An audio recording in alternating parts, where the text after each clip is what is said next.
day his father died.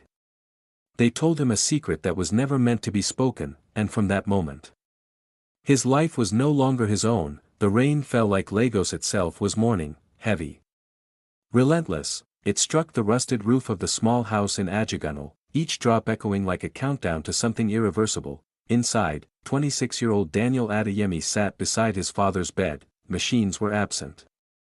There was no hospital here, only time, and the slow, fragile breathing of a man whose strength had once filled every room he entered. Baba, Daniel held his father's hand gently. The hand that had built their life from nothing.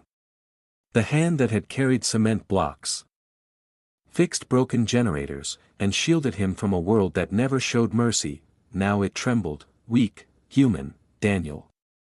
His father whispered, his voice was dry, fragile, like paper ready to tear. I'm here, Baba, Daniel said softly, leaning closer. His father's cloudy eyes struggled to focus on him. There is something you must know. Daniel's chest tightened, his father coughed, his entire body shaking from the effort. The truth about who you are. Daniel frowned slightly. I am your son. His father's lips trembled, a tear escaped the corner of his eye. Yes, he whispered. But not only mine. The words hung in the air like a storm about to break. Before Daniel could ask more, his father's hands suddenly tightened around his eyes widened, then, stopped. Silence. The rain outside continued, but inside, everything had changed. The funeral took place 3 days later. Friends, neighbors, strangers, they all came, because in Ajegunle, Baba Adeyemi was more than a man. He was respect, he was dignity, he was proof that a poor man could still live an honorable life. Daniel stood beside the grave as they lowered the body into the earth. Each shovel of sand sounded like finality, final, permanent, gone. Beside him stood people he barely noticed, until one man stepped forward. Tall, wearing an expensive black suit that didn't belong in Ajegunle, his shoes alone could feed the street for a month. The man looked directly at Daniel. Daniel Adeyemi? Daniel nodded cautiously, yes. The man reached into his jacket and handed him a card. My name is Tund Lawson. I work for Lawson Holdings. Daniel froze. Lawson Holdings, one of the most powerful companies in Nigeria, owned by billionaire Victor Lawson. Your father left instructions, the man said calmly. You are to come with me. Daniel's heart began to beat faster. What instructions? The man's face remained neutral, the kind that changed lives. Daniel had never been to Ikoyi before.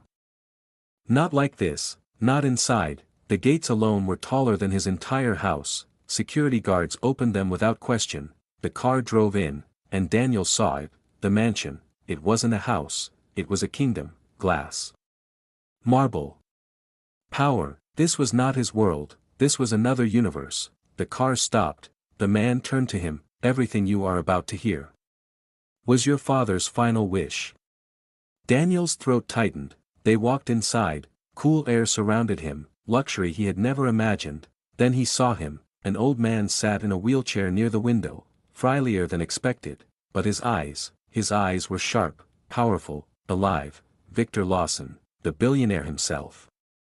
He studied Daniel carefully, as if searching for something only he could see. Finally, Victor spoke. You have his eyes. Daniel's heart pounded. I don't understand, sir.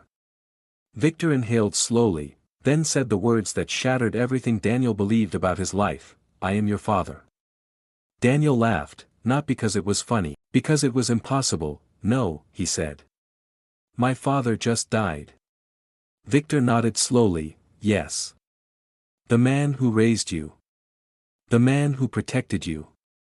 Silence filled the room, but I am the man whose blood runs in your veins. Daniel's legs felt weak, the world tilted, his entire identity, fracturing. Victor continued, your mother worked for me many years ago. Daniel's breathing became shallow. We were young, careless. And when she became pregnant. Victor paused. I was not the man I should have been. Guilt filled his voice. She left. She disappeared. I searched for years. Daniel's fists clenched. Why now?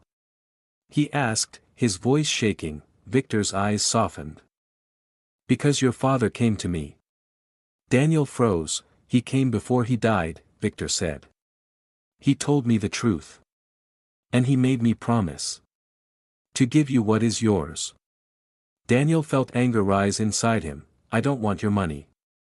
Victor nodded, I know. He smiled faintly, that is why I know you are truly my son. Days passed, Daniel couldn't sleep, couldn't think, his entire life had been rewritten in a single moment, Ajegunle, Ikoyi, poor, rich, son, heir, but nothing prepared him for what came next. Victor collapsed 1 week later. Stroke, critical, and suddenly, the entire Lawson empire turned its eyes toward Daniel. Not with acceptance, but with hostility. Executives questioned him, lawyers doubted him, family members despised him. To them, he was an outsider, an intruder, a threat, but Victor had left proof, DNA, legal documents, video testimony, there was no denying it. Daniel Adeyemi was the true heir to Lawson Holdings. Power changed everything, but it did not change him. He remembered Ajegunle. He remembered hunger, he remembered his real father, the man who chose to raise him. The man who chose love over blood. So Daniel made a decision, one that shocked everyone. Instead of abandoning his past, he invested in it. He built schools, hospitals, homes. He returned dignity to the streets that raised him, because he understood something wealth could never teach. Blood gives you origin, but love gives you identity, and that was the secret his father took to the grave, not the secret of wealth, but the secret of legacy.